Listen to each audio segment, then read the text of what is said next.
यति बेला मसँग संवाद गर्नको लागि पुण्य गौतम हुनुहुन्छ। पुण्य सर नमस्ते, यहाँलाई स्वागत छ। थ्याङ्क यू सो मच, धन्यवाद। आज सङ्घीय संसद प्रतिनिधि सभाको पहिलो बैठक बस्यो र संसदीय पार्टीका अध्यक्ष हर्क साम्पाङले संसदमा आज बुलन्द आवाज उठाउनु भयो। जनताले बुझ्ने गरी एमसिसीको एसपिपीको विरोध गर्नुभयो र सँगसँगै प्रधानमन्त्री बालेन शाहसँग पनि उहाँको अङ्कमाल भयो। बालेन शाह प्रधानमन्त्रीज्यू आफैले हर्क साम्पाङलाई आलिङ्गन गर्न आइपुग्नु भयो। यसलाई राष्ट्रिय अन्तर्राष्ट्रिय रूपमा यसलाई चर्चाको रूपमा हेरिएको छ। तपाईँले कसरी हेर्नुपर्ने छ? अब आज हर्क साम्पाङज्यूको प्रस्तुतिलाई लिएर मेरो पहिलो प्रतिक्रिया हुन्छ wow, outstanding, amazing, wonderful speech, landmark speech. एउटा पेट्रियोटिक देशभक्त नेता, देशमा माया गर्ने, जनजीविकाको सवालमा, राष्ट्रियताको सवालमा दह्रो खरो उत्रिएको विपक्षी दलको नेताले जुन स्केलमा, जुन स्तरमा आफ्नो स्पिच डेलिभर गर्नुपर्छ, भाषण दिनुपर्छ, त्यसमा कुनै कमी थिएन। त्यही स्तरमा उहाँले आफ्नो स्पिच डेलिभर गरेर एउटा रेकर्ड राख्नुभयो र धेरैले हर्क साम्पाङजीले संसदमा अनावश्यक अरू विपक्षी दलका नेता, राप्रपा सप्रपाका नेता जस्तै उत्तेजना पैदा गर्नुहुन्छ भनेर सोचेका थिए। बिल्कुल त्यस्तो भएन। आज शालीन भद्र हो, शालीन भद्र प्रस्तुतिमा, शालीन भद्र, तर विषयवस्तु असाध्यै पेचिलो, दमदार हैन। खास गरी भन्ने हो भने आज संसदमा हेर्न लायक, सुन्न लायक दुई पात्रहरू हुनुहुन्थ्यो। एकजना हर्क साम्पाङज्यू, श्रम संस्कृति पार्टीको नेता, संसदीय दलको नेता। अर्को चाहिँ नेकपा एमालेका कार्यवाहक अध्यक्ष एवं नेकपा एमालेको संसदीय दलको नेता रामबहादुर थापा बादल। हजुर, टिओबीको बारेमा उहाँले छताछुल्लो तथ्यहरू ल्याइदिनु भयो, टिकट ओरिजिन्स ब्लडको विषयमा भन्नाले आज प्रधानमन्त्री, गृहमन्त्री हेरेको हेरै भए। तपाईँले भने जस्तो होइन, हर्क साम्पाङ र बादलको संवादको केमिस्ट्री पनि लगभग मिल्थ्यो होइन भन्नाले सिंहदरबार, संसद, सर्वोच्च कसले चलायो तिनीहरूलाई पनि कारबाहीको दायरामा ल्याऊ, एकपक्षीय कारबाही नगर भन्ने हिसाबको हर्क साम्पाङ र रामबहादुर थापा बादलको जोड थियो। सही हो, एकदमै ठिक हो। किनभने एउटा राष्ट्रवादीले अर्को राष्ट्रवादीको इज्जत गर्छ, एउटा देशभक्तले अर्को देशभक्तलाई चिन्छ। जसरी गद्दारहरूले एक गद्दार, एक राष्ट्रघातीले अर्को राष्ट्रघातीलाई चिनेर चुमाचाटी गर्छ, त्यस्तै राष्ट्रवादीहरू पनि एक ठाउँमा उभिने, एउटै आवाज बुलन्द गर्ने हुन्छ। हो, MCC millennium challenge corporation, MCC देश हितमा छैन। यो इन्डो पेसिफिक स्टडिजसँग जोडिएको छ, यो खारेज हुनुपर्छ। त्यस्तै सहकारी पीडितहरूलाई न्याय दिनको लागि जीवी राई कहाँ छन्? सहकारीका ठग, यिनलाई आकाश पताल, दुई पताल, यत्र तत्र सर्वत्र जताततैबाट जीवी राई लगायतका सहकारी ठगलाई पक्र्नु पर्यो, तिनीहरूबाट असुल उपर गरेर सहकारी पीडितहरूलाई न्याय दिलाउनु पर्यो। अर्को 24 गतेको घटनामा जघन्य अपराध गर्नेहरू, अपराधीहरूलाई 7 खत माफी दिनु हुँदैन। खास गरी रामबहादुर थापा बादल र हर्क साम्पाङज्यूले यही जोड गर्नुभयो कि ती जोसुकै हुन्, तिनीहरूलाई कारबाहीको दायरामा ल्याउनुपर्छ। वृद्ध भत्ताको पनि विरोध गर्नु, किन 75 वर्षमा पुर्याएको भन्ने कुरा गर्नुभयो। सत्तापक्षको अहिलेको भन्नाले अलिकति सत्तापक्ष जस्तै एमाले होइन वृद्ध भत्ता बाँडे भनेर क्रेडिट लिन्छ भनेर भन्नाले जनमत अथवा त्यो ढङ्गले भोट ब्याङ्क बनायो भनेर कति बेला आलोचना गर्थे। त्यसैलाई अब त्यसलाई चाहिँ एक ढङ्गले दूर गर्न, त्यो क्रेडिट लिन्छ भन्ने हिसाबले त्यसलाई नै पन्छाउनको लागि 75 वर्ष पुर्याएको त होइन। हर्क साम्पाङले पनि यसमा विरोध गर्नुभयो, कसरी हेर्नुभयो? उहाँले विद्यार्थी सङ्गठन खारेजी होइन, बार्लरा फाउन्डेसन चाहिँ खारेजी गर्नुपर्छ भन्ने लाइनमा अलरेडी तर्क दिइसक्नु भएको थियो होइन। विद्यार्थी सङ्गठनको त विकृति हटाउने, वृद्ध भत्ता, विद्यार्थी सङ्गठनको कुरा, ब्रिज कोर्सको विषयमा उहाँले धेरै कुराहरू ल्याउनु भयो, त्यसलाई खारेज गर्ने अपरिपक्व केटाकेटी निर्णयलाई उहाँले भर्सना गर्नुभयो। स्याबास, क्या बात। र तपाईँलाई अर्को कुरो पनि म भन्छु कि यो बिचमा जुन जुन ढङ्गका कुराहरू आए, जस्तो वृद्ध भत्ताको कुरा गर्ने भने यो मनमोहन अधिकारीजी, तत्कालीन एमाले सरकारको प्रधानमन्त्री मनमोहन अधिकारीजी, अर्थमन्त्री यिनै रासपाको कोषाध्यक्ष रीमा अधिकारीको पिता तत्कालीन अर्थमन्त्री भरतमोहन अधिकारीजीहरूले सुरु गरेको आफ्नो गाउँ आफै बनाऊ र वृद्ध भत्ता, सामाजिक सुरक्षा, ज्येष्ठ नागरिक, हजुरबा हजुरआमा पुस्ता जसलाई हामीले माया गर्नुपर्छ, बेचरा हामीले मानवता राख्नुपर्छ, औषधिको चक्की खानुपर्छ, सबै धनी छैनन्, डेरा भाडा तिर्नु पर्ला, तिनीहरूको मुख मोसेको, तिनीहरूको पेटमा छुरा हानेको अवस्था हो नि। यो नवउदारवादी अर्थतन्त्रको सबभन्दा घटिया विशेषता के हुन्छ भने अमेरिका आफै नवउदारवादी भए पनि आफ्नो देशमा चाहिँ उसले सोसियल वेलफेयरका काम गर्छ, सोसियल सेक्युरिटी जस्तो बिमा भयो, स्वास्थ्य शिक्षाको क्षेत्रमा राज्यले दिने सब्सिडी, वृद्ध भत्ता, अझ बेरोजगार भत्ता सबै दिन्छ उसले। तर यी हाम्रो जस्तो देशलाई चाहिँ गिनीपिग बनाउँछ। अब वर्ल्ड ब्याङ्क, IMF आदि इत्यादिको इसारा दुगुर्ने अर्थमन्त्री स्वर्णिम वाग्ले जो रामशरण महतका सच्चा चेला हुन्, उनी अहिले अर्थमन्त्री भएको बेला यो देशका सम्मानित ज्येष्ठ नागरिक वृद्ध वृद्धाले 70 वर्षमा खाइपाई आएको वृद्ध भत्ता काटेर 75 वर्ष पुर्याइएको छ, जबकि नेपालीहरूको औसत आयु नै 71 वर्ष छ। के स्वर्गलोकमा टक्राउन जाने 74 वर्षमा? अब धकेलले 80 वर्ष। यही वृद्ध भत्ता दिएको नाममा खालि एमाले भोट पाउने भयो भनेर सत्तापक्षले त्यसलाई काउन्टर दिन खोज्या हो, यो वृद्ध भत्तालाई 75 वर्ष पुर्याएर। अहिले त्यो एकदमै अलगप्रिय जोखिम बलेको छ र हजारौं लाखौं वृद्ध वृद्धाहरूलाई यसले अन्याय गरेको छ। र तपाईलाई म भन्छु, हामीले त सोचेका थियौँ जुन सरकारले गरेको राम्रो काम भए पनि त्यसलाई अझ मोडिफाई गरेर, त्यसलाई सुधार गरेर, त्यसलाई झन् चुस्त दुरुस्त बनाउनु पर्ने भयो। अझ ठोस भाषामा भन्नुपर्दा 70 वर्षमा दिने प्रचलन रहेको वृद्ध भत्ता 65 वर्षमा ल्याइदिए पनि हुन्थ्यो। त्यसो गर्नुपर्ने भयो। 75 वर्ष पुरायो, यो त ठाडै अन्याय हो। अर्को कुरो, हर्क साम्पाङले भन्नै पर्ने, बोल्नै पर्ने आगामी संसदको इस्यु म एउटा बताइदिन्छु। हुन त आगामी संसद उहाँले MCC खारेज नगरेसम्म ठप्प बनाइदिनु हो, यो धरती रहेसम्म नेपाल रहनुपर्छ, यो आकाशमा चन्द्र सूर्य रहेसम्म रहनुपर्छ भनेर उहाँले भन्नुभएको छ। राष्ट्रियतामा दरोफरो आवाज उठाउनु। हेर्नु त महावीर पुञ्जी कस्तो घटिया अभिव्यक्ति। यो देश के हो, मलाई मतलब छैन, यो देश बन्छ बिग्रिन्छ भन्ने टाइपले भिडियो बजाउँ कि नबजाउँ पर्दैन होला, होइन? भाइरल भइसकेको छ। अब उहाँले देश भने केही होइन भनेर सर्बिया, मोन्टेनेग्रो, मेसेडोनिया जस्तै देश खारेज हुन सक्छ। इथियोपियाबाट देशको पनि आयु हुन्छ भन्ने कुरा गर्नुभयो। कहीँ आयु हुन्छ, आकाशमा चन्द्र सूर्य रहेसम्म देश बाँच्नुपर्छ। जननी जन्मभूमि स्वर्गादपि गरिएसी, mother and are greater than heaven, हाम्रो देश स्वर्गभन्दा प्यारो हुन्छ भन्ने मान्यताको आधारमा देशलाई मुटुमा राखेर सजाउनु पर्छ हर्क साम्पाङले। त्यही भएर महावीर पुनजी तपाईँको यो कुरा गलत छ भनेर उहाँले पनि भन्नुभयो। होइन पुनित सर, जस्तो यहाँनिर मैले भन्नु खोजेँ, आज हर्क साम र बालेन्द्र शाहको संसद भवनभित्रै बैठक सकिएपछि कार्यक्रम एकदमै माया प्रियति जस्तो आलिङ्गन भयो। कसरी हेर्नुभयो? नम्बर 60 भयो जस्तो पनि देखिन्थ्यो सिन हेर्दाखेरि। हजुर, त्यो चाहिँ के हो भने, हजुर अब कसैले अँगालो हाल्न आउँछ भने कुटनीति हो, बर्चोट भन्न मिल्दैन। मन नमिली पनि हात मिलाउनु पर्छ, अँगालो हाल्नुपर्छ। यो संसदीय प्र्याक्टिस पनि हो। अब हर्क साम्पाङज्यूको जुन बुलन्द आवाज छ, जुन नैतिक कमान्ड छ, देशभक्ति छ, खास गरी सुशासनको विषयमा 2-4 झाँसा दिन खोजे पनि, कोही दीपक भट्टलाई पक्राउ गरेर बहादुरी देखाउन खोजे पनि, अन्ततगतवा यो सरकार राष्ट्रियताको मामिलामा गम्भीर भुलचुक गर्ने खतरा देखाउँदैछ। त्यो खतराको घन्टी उहाँले बजाइदिइसकेपछि अब सरकारवालाहरूले चाहिँ दुई मनसाले, एउटा हर्क साम्पाङजी भने हाम्रो फेरि भन्दा बाहिरको होइन, हामी इष्टमित्रै हौँ, साथीभाइ हौँ, केही फरक पर्दैन। अब उहाँ SPP मा पनि हामी सहमत गराउँछौँ। MCC खारेजीको पनि उहाँले लिप सर्भिस दिया हो, भोटको राजनीति हो, 4 दिन कराउनुहुन्छ, 5 दिनपछि थानको लाग्नुहुन्छ भन्ने टाइपले धारा टार्नी गलत इम्प्रेसन दिएको हुनसक्छ। एउटा त्यो ढङ्गले नजिकाउन खोज्या हुनसक्छ। दोस्रो चाहिँ जस्तो कोही मान्छे भविष्यमा जोड स्वरले प्रस्तुत हुँदैछ, कोही मान्छे आफ्नो बाधा अवरोध बन्न सक्छ भने त्यसलाई अहिलेदेखि न्युट्रलाइज गर्न खोजेको हुनसक्छ।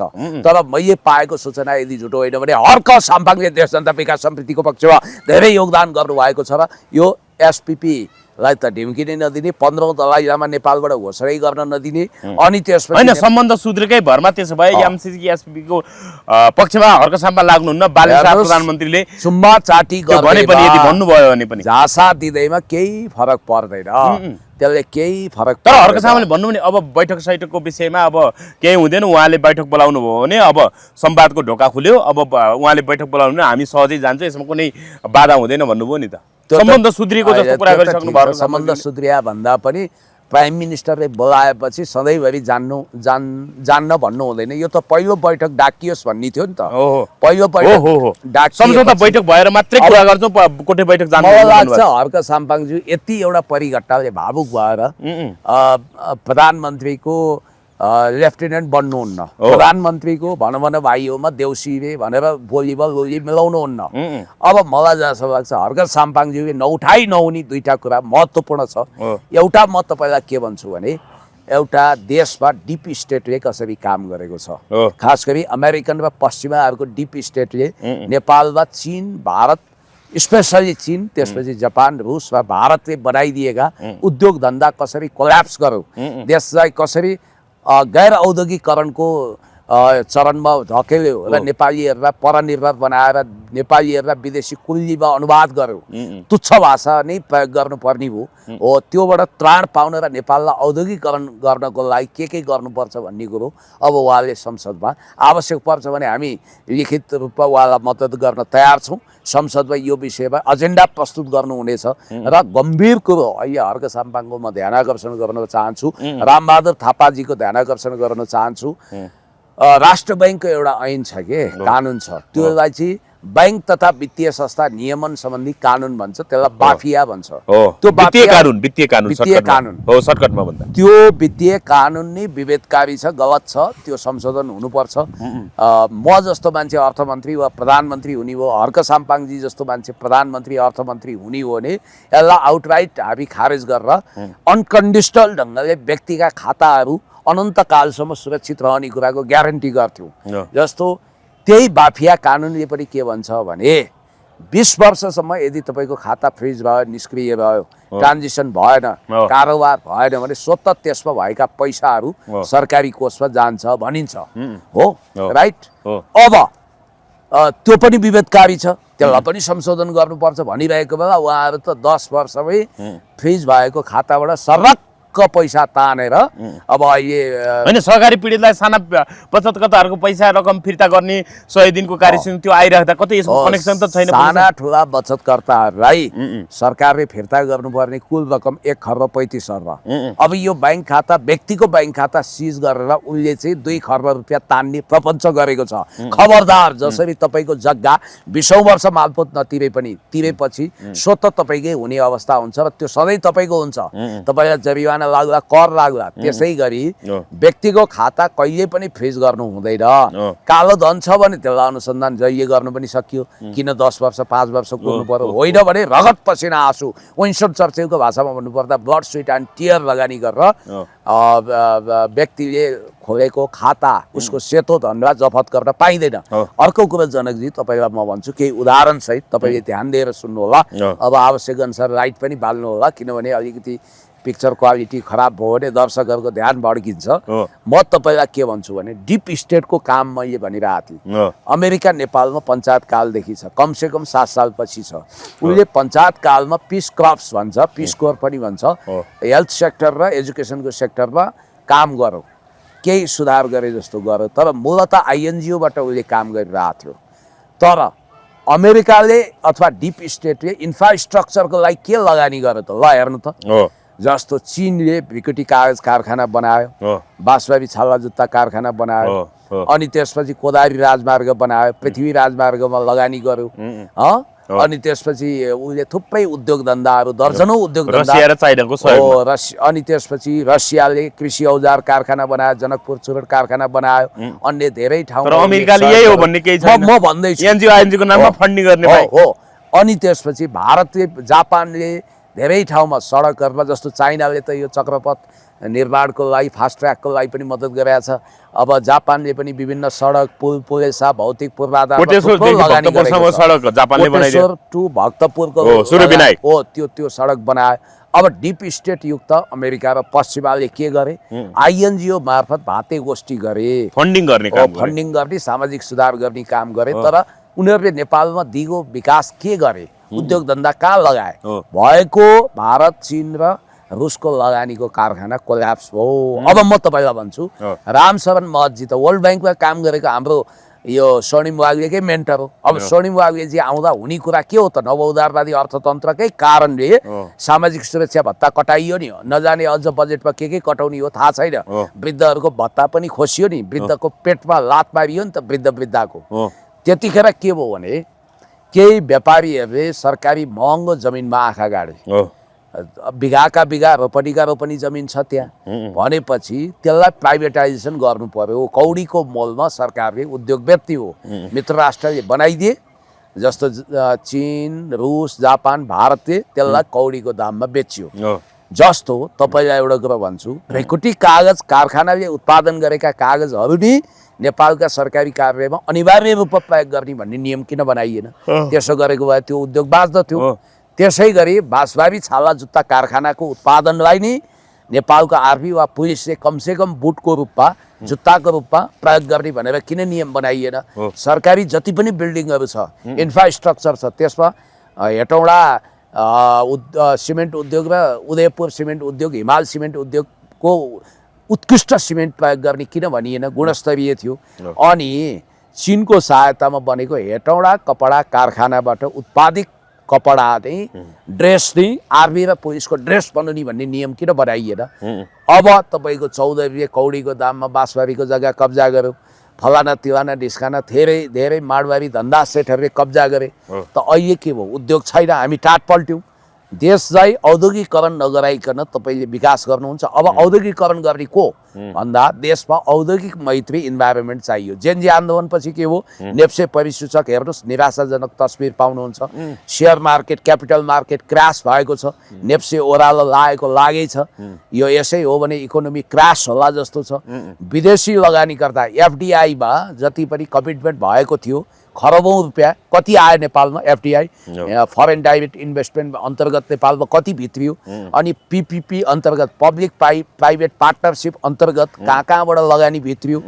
अब भएका लगानीकर्ताहरू जस्तो विदेशी लगानीकर्ताहरूले हस्पिटालिटीमा अथवा रियल इस्टेटमा लगानी गरेका तिनीहरू भारतीयहरू त अलमोस्ट नेपालमा ठुलो पुँजी लिएर बाहिरिसकेका छन्।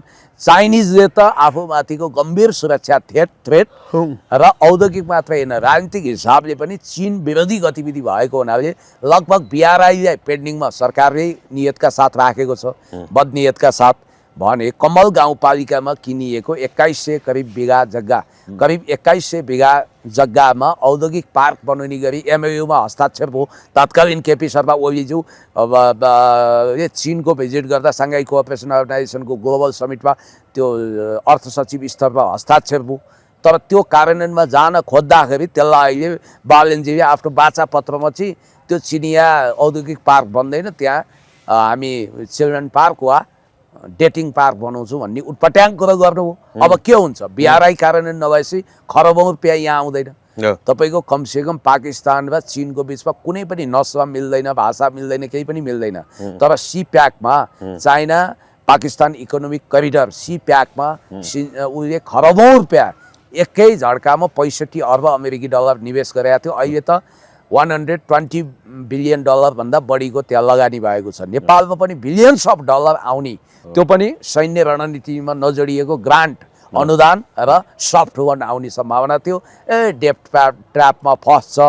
हर्नन टोक्का भन्ने एउटा तपाईँको यो बन्दरगाहलाई चाइनाले लिजमा लिए जस्तै नेपालले लिजमा लिन्छ भन्ने टाइपको हल लागेर चाइनिज परियोजनामा भ्रष्टाचार भयो भनेर अझ दीपक भट्ट बिछौलिया हुन्, उनी उनको शङ्कास्पद धन देखियो, उनको सम्पत्ति शुद्धिकरण गर्नु पर्यो भनेर उसलाई पक्राउ गरियो, हतियार कारोबारी। तर भनिन्छ के भने उनी जस्तै भारत वा पश्चिमासँग जोडिएको बिछौलिया सुरक्षित छन्। उनी चाहिँ चाइनिजहरूसँग बढी सम्बन्ध भएको हुनाले उनी यो सरकार नभइदिए पनि पक्राउ चाहिँ पर्थे, किनभने अख्तियार दुरुपयोग अनुसन्धान central investigation bureau of police र त्यसपछि सम्पत्ति शुद्धिकरणले उनको अनुसन्धान गरिरहेको थियो। सरकार जसको बने पनि केपी शर्मा ओलीज्यूकै भए पनि पक्राउ पर्ने स्थितिबाट उनलाई जोगाउन सकिँदैन थियो।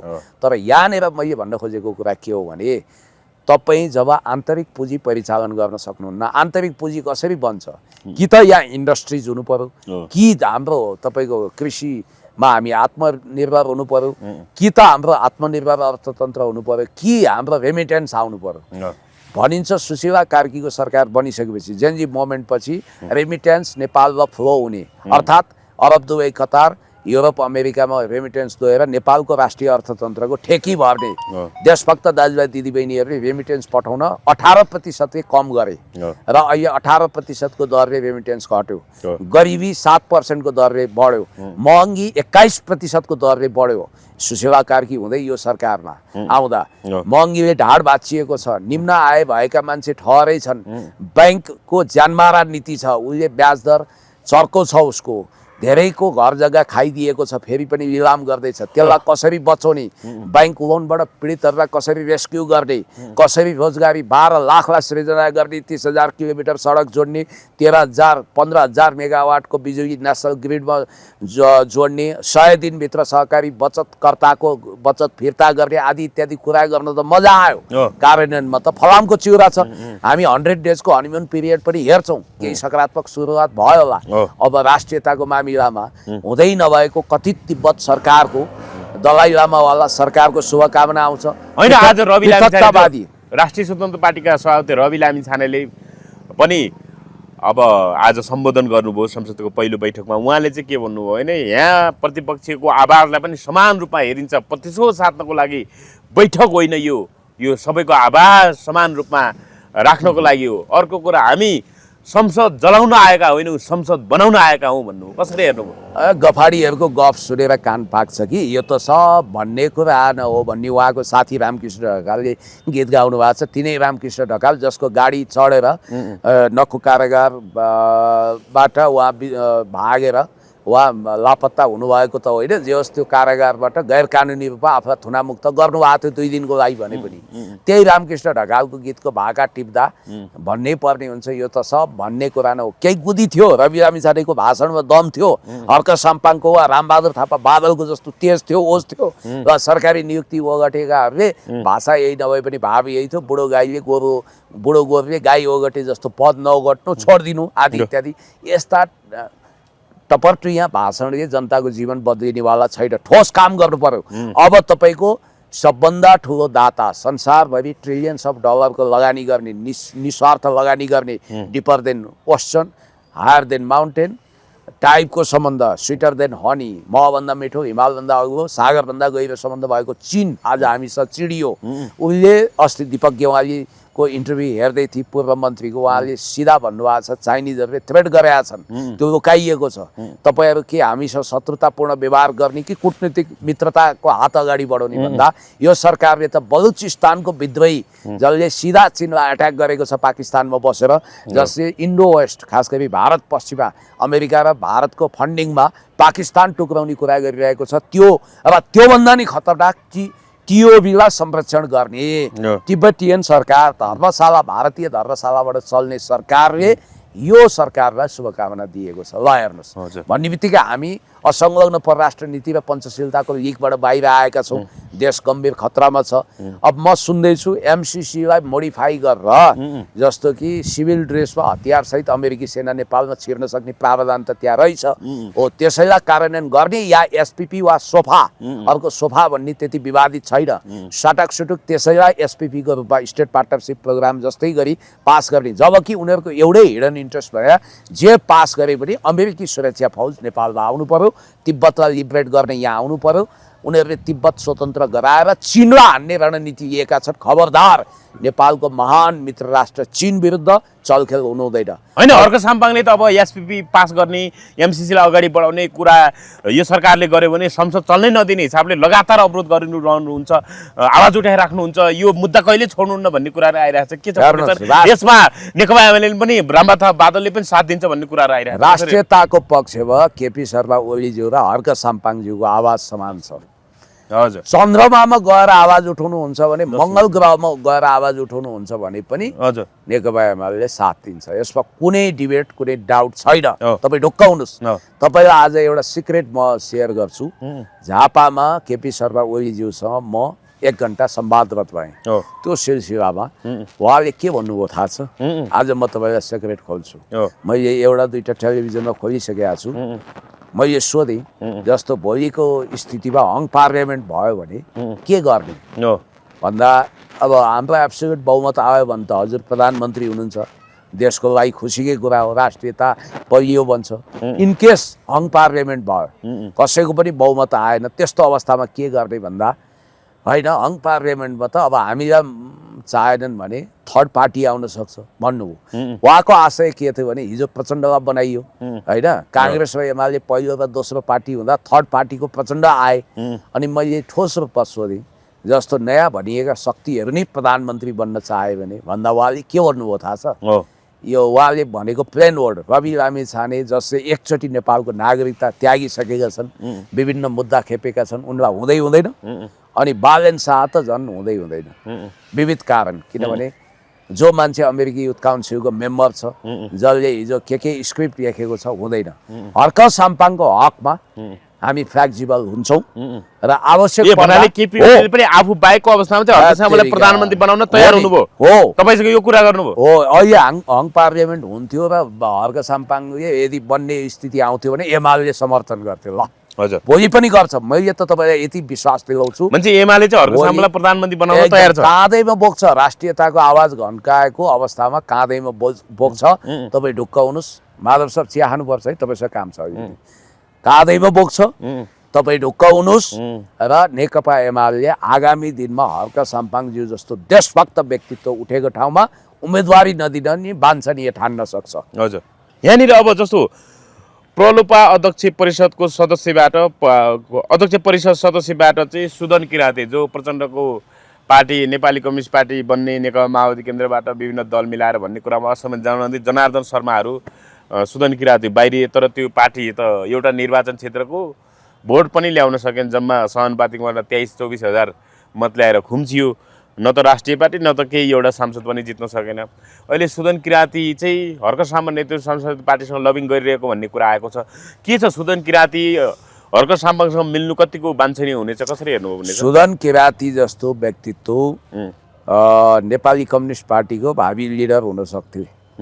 उनले माओवादी छोडेर बाबुरामलाई समाउनु नै जीवनको ठुलो भुल भएको तत्काल महसुस गरिसकेका छन्। अब जनार्दनजीबाट पार लाग्दैन, बाबुरामबाट पार लाग्दैन। बाबुरामजी त राजसभाको पुच्छरपन्थी नीति अप्नाउन थाल्नुभयो। बालेनजीको प्रशंसक बन्नुभएको छ भन्ने कुरोबाट इरिटेट भएको सुदन किराँतीले लगभग हर्क साम्पाङजीलाई चुनावमा मद्दत पनि गरेको सूचना आयो। अब अहिले विभिन्न मिडियामा आएअनुसार उहाँ चाहिँ प्रदेश सरकारमा लड्ने तयारी गर्दै हुनुहुन्छ, प्रदेश संसदमा। र त्यहाँबाट निर्वाचित हुने उहाँको तयारी हुनाले कतै अब त्यो पद के होला कसो होला, फेरि पद ताक्यो भने मुख्यमन्त्री खोजिया मान्छेलाई लगेर ओडामा थन्काइदिनुहुन्छ। हर्क साम्पाङजी विचित्रको हुनुहुन्छ। त्यसकारण कुनै पद नताकिकन अब उहाँलाई ओडामा नगरपालिकामा उठाउने कुरा त भएन। भोलि सांसद भएर चुनिएर आउँदा त मुख्यमन्त्रीको दावेदार उहाँ हुन सक्नुहुन्छ, वाइ नट। तर उहाँ श्रम संस्कृतिमा आउँदा पदीय मिलानका कुरा होलान्, फेरि त्यहाँ के होलान्, जोस् उहाँको भावी गन्तव्य चाहिँ श्रम संस्कृतितिर सोझिए जस्तो मैले बुझेँ। अब यहाँनिर एउटा कुरा चाहिँ के छ भने राजनीतिमा प्याराडाइम सिफ्ट हुँदैछ। राजनीति नयाँ तरिकाले जान्छ। हेर्नुहोस् है, देशको अर्थतन्त्र डाँवाडोल छ, उत्पादन छैन, देशमा ब्याङ्कमा पैसा थुप्रिएको छ, तरलता प्रशस्त छ, तर त्यो कहाँ लगानी गर्ने भन्ने छैन। एउटा हाइड्रो बाहेक अन्य उत्पादनशील ठाउँमा ब्याङ्कले लगानी गर्न सकेको छैन। व्यक्तिका निजी सम्पत्ति ब्याङ्कले धेरै कब्जा गरेको छ। देशको अर्थतन्त्र, वित्तीय अर्थतन्त्रको अवस्था दारुण छ, कारुणिक छ। यस्तो बेलामा इनकेस एसपीपी पास गर्ने गरी सरकार अगाडि बढ्यो, यो चकाचौध रोमान्टिसिजममा जनता भुल्याएर मोहनी मन्त्र लगाएर यसको अरूतिर अन्त चैतमा जनता भने जस्तो लु त विदेशी परियोजना पास गर्ने हो भने हेर्नु होला, यहाँ के दल, के राजावादी, के माओवादी सबै एक ठाउँमा उभिएर, के हर्क साम्पाङ सब एक ठाउँमा उभिएर जनआन्दोलन सृजना हुन सक्छ। हामीले अहिलेसम्म वान चाइना पोलिसी वा मनसा बाचा कर्मणा सुशीला कार्कीको सरकार अगाडिसम्म त्यसलाई फलो गरेका थियो। एकाध अपवाद थियो होला, तर अहिले त 30,000 तिब्बतीहरूको छलखेल भएको नागरिकताको लागि। अनि यो दलाइ लामाले नि शुभकामना दिएको वान चाइना पोलिसी भङ्ग गरिसक्यो यो सरकारले। अहिलेको सरकारले सिङ्गापुरको सरकारले जस्तै नो थ्याङ्क्स भन्नु पर्दैन, कथित दलाइ लामाको सरकारले बधाई दिँदा चीनसँगको सुमधुर सम्बन्धलाई हामीले किन गुमायौँ? जबकि हाम्रो देशको रक्षा विकासको निम्ति चीनले इतिहासदेखि अहिलेसम्म महत्त्वपूर्ण भूमिका खेलेको छ। के हामी चीन नै एक चीन जो पिपुल्स रिपब्लिक अफ चाइना अर्थात् जनगणतन्त्र चाइना हो भन्ने कुरामा अडिग छैनौँ र? हुनुपर्छ। यो चट्टानी अडान हेर्नुहोस्, मैले भनिहालेँ सैद्धान्तिक प्रतिबद्धता त अमेरिका र भारतको पनि छ, तर व्यवहारिक त छैन उनीहरूको। अर्गनाइजेसनपछि मोदी बदलिए, पुटिनको सल्लाह अनुसार अब उनी ताइवान पनि, ताइवानलाई नै मेनल्यान्ड चाइना मान्नेहरू पनि कतिपय छन्। त्यसलाई होइन, तिब्बत होइन।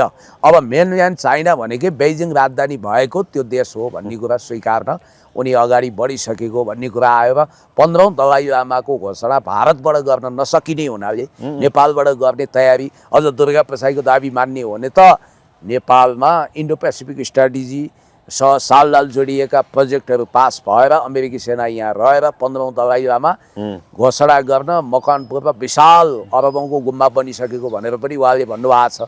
तर एउटा कुरो चाहिँ म तपाईँलाई के भन्छु भने नेपाल इथियोपियाबाट इरिट्रिया अलग किए जस्तो नेपाल धुजा हुन सक्दैन। आकाशमा चन्द्र सूर्य रहेसम्म नेपालको राष्ट्रियता बाँच्नुपर्छ। जहाँसम्म तपाईँलाई मैले भनिहालेँ रामबहादुर थापा बादलजी होइन, यहाँ रामबहादुर थापा बादलको कुरा अहिले आइरहेछ।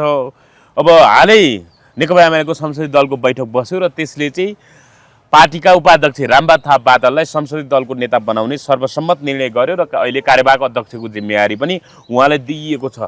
तर जेनजी आन्दोलनपछि जसरी घटनाक्रम विकसित भयो त्यसले गर्दा चाहिँ युवाहरूमा नेतृत्व जानुपर्छ, त्यो माग नेकपा एमाले सम्बोधन गर्नुपर्थ्यो र सुवाङ नेमाङले जसले अब संसदीय दलको नेता दाबी गरिरहेको थियो, गरिरहनु भएको थियो, उहाँले पाउनु पर्थ्यो। तर उहाँको पक्षमा न त समर्थक न त प्रस्तावक एउटा कोही पनि भेटिएन। उहाँको पक्षमा उहाँ ठिङ्ग एक्लो उभिनु भयो भन्ने पनि कुरा आयो। यसलाई कसरी हेर्नुभयो पुण्य सर? हुन त उहाँ अस्ति भर्खर अब उपनिर्वाचनपछि होइन भन्नाले संसदीय राजनीतिमा अब भनौँ न अब त्यही 1-2 वर्ष मात्रै भएको छ उहाँ राष्ट्रिय राजनीतिको केन्द्रमा आउनु भएको बुवा बिति पछाडि। यसलाई कसरी गर्नुभयो यो घटनाक्रमलाई? पहिलो कुरा त सुवाङ नेमाङजीले यसको बारेमा आफैले परिपक्व उत्तर दिनुभएको छ। पार्टीमा बादलजी सिनियर मोस्ट लिडर हो, मैले पनि एप्रिसिएट गर्छु र पार्टीले जे निर्णय गर्यो त्यो शिरधार्य गर्छु भनिसकेपछि यो बाहिरी मान्छे खास गरी रासपाको विङ्सबाट चिया कपको तुफान चलाउनुको कुनै तुक छैन। म तपाईँलाई भन्छु सुवाङ नेमाङजीको राजनीतिक अनुभव जम्मा 2 वर्षको छ। यसको मतलब सुवाङ नेमाङजी असल हुनुहुन्छ, इमान्दार हुनुहुन्छ, शालीन हुनुहुन्छ, बुवाका कतिपय गुणहरू उहाँमा मानव ट्रान्सप्लान्ट भए जस्तो छ। व्यक्तिगत रूपमा पनि मलाई दाई भनेर आदर गर्नुहुन्छ, मिडिया फ्रेन्डली हुनुहुन्छ, आशा भरोसाको पुञ्ज हुनुहुन्छ, प्रतिकूलताको बिचमा पनि प्रत्यक्षतर्फ चुनाव जित्नुभयो, पढेको पनि हुनुहुन्छ, बातचर गर्नुभएको छ, धेरै अनुकूलता उहाँको होला, वकिल पनि हुनुहुन्छ। तर यसको बावजुद पनि पार्टीमा सिनियरिटी भन्ने पनि केही होला नि त। अर्को कुरो रामबहादुर थापा मगर बादलजी इतिहासले खारेको व्यक्ति हो।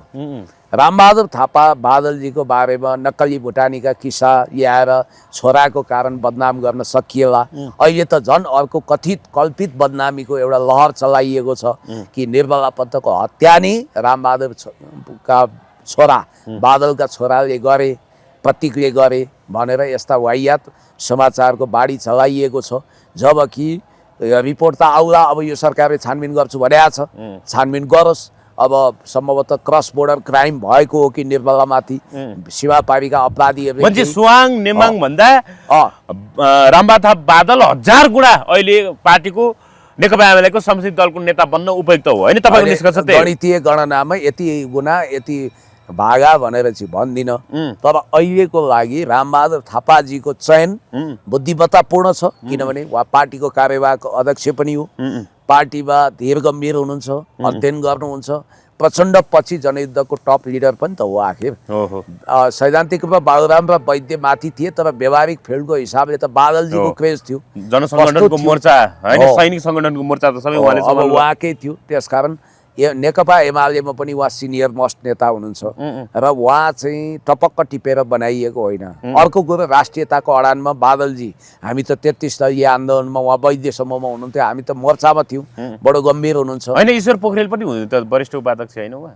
वरिष्ठ अहिले हुनुहुन्न हो, महाधिवेशनबाट उहाँ किनारा लाग्नु भएको छ। तर पनि उहाँ त एकदम सम्मानित नेता हो। ईश्वर पोखरेलज्यू, विद्या भण्डारीज्यू सबैको इज्जत वरिष्ठ नेता त हो नि त। मैले भन्न खोजेको कुरा के हो भने पार्टीले आफ्नो आवश्यकताको आधारमा उहाँलाई संसदीय दलको नेता छान्यो। बरु सुवाङ नेमाङजी भन्दा त सुवाङ नेमाङजीको प्रस्तावकको रूपमा प्रचारमा आएका राजेन्द्र राई नै उपयुक्त हुनुहुन्थ्यो होला। अर्जुन कार्कीजी त एनजिओ फेडरेसनको अध्यक्ष हुँदै अमेरिकाको लागि राजदूत भएर भर्खर सांसद निर्वाचित हुनुभएको छ। भले अखिलको उहाँ जमानाको केन्द्रीय सदस्य हुनुहुन्थ्यो, राजनीतिक अनुभव छ। तर सुवाङ नेमाङजीको सट्टा बरु तिनै राजेन्द्र राईले एकचोटि खानेपानी मन्त्री भएको, धनकुटामा दुईचोटि जितेको, आफै आँट गरेको भए हुन्थ्यो नि, त्यतिखेर चाहिँ सोच्न सकिन्थ्यो। अब सुवाङ नेम्बाङजी भविष्यको लागि हुन सक्नुहुन्छ। बरु अहिले साँच्चै यो रासपाले उदार छाती बनाउने हो भने प्रतिपक्ष दललाई दिने भनिएको उपसभामुख नेकपा एमालेलाई दियोस्, सुवाङलाई एमाले अगाडि सार्छ ल।